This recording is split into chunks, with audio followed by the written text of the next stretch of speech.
Bonsoir, passons à une vidéo récapitulative de toute la première séance. Donc, ce qu'il faut retenir, la synthèse.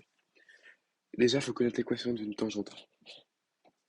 Donc, qui est y est égal à f' de a, facteur de x moins a, plus f de a.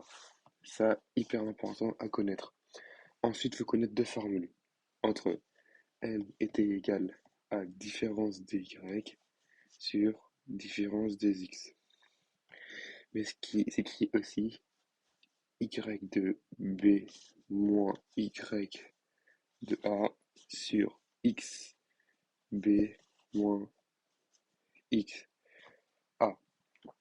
Ça, hyper important, les formules à apprendre. Ensuite, il faut aussi savoir ce que c'est une approximation affine. Donc en fait, c'est une approximation affine. Donc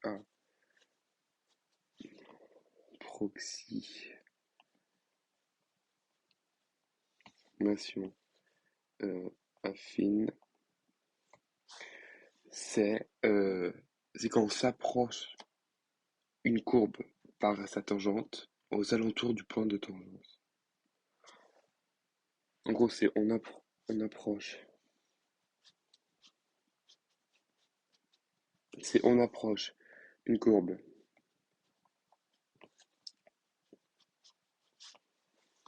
par sa tangente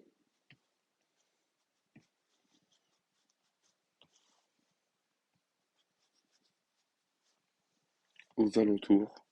Non, par sa tangente, oui, c'est ça. Aux alentours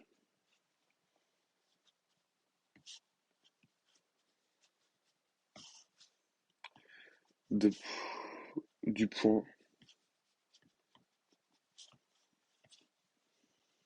de tangence.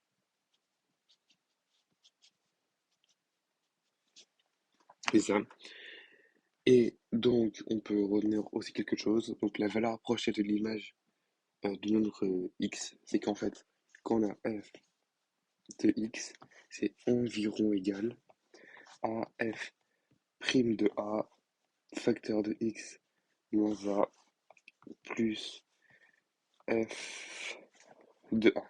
Donc, la partie sur la synthèse. Donc, tout ce qui était vraiment récapitulatif de tout ce qu'on pouvait trouver. Donc, maintenant, la deuxième partie, c'est simplement, en fait, sur un graphique, savoir placer, en fait, un f de x. Donc là, par exemple, je regarde un exercice. Voilà. Donc, si on a, imaginons qu'il est droit, hein, bien sûr. Donc, hop, le repère, un repère orthonormé, 1, 1, et qu'on a une courbe, par exemple, qui fait ça,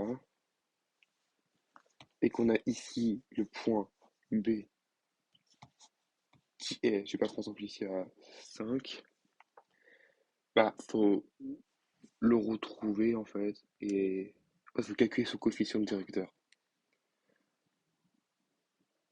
Donc voilà, c'est tout. Donc pour les questions de coefficient directeur, il faut juste regarder comment il évolue en avançant. Ça me change de couleur.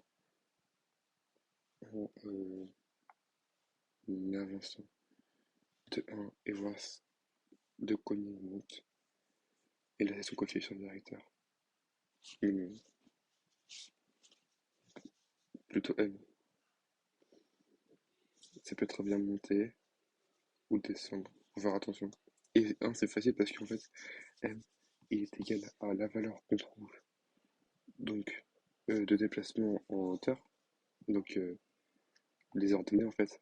Donc Y sur X. Donc en fait, si X il est 1, le Y, ce sera forcément Y. Voilà, c'est ça qu'il faut retenir. C'est pour ça qu'on utilise toujours de 1. Par exemple, ici, si on prend le point 1 ici, là, je sais pas, il est peut-être à, disons, 3. Bah, si on avance de 1, et là, on va descendre de Y. Voilà, bon courage.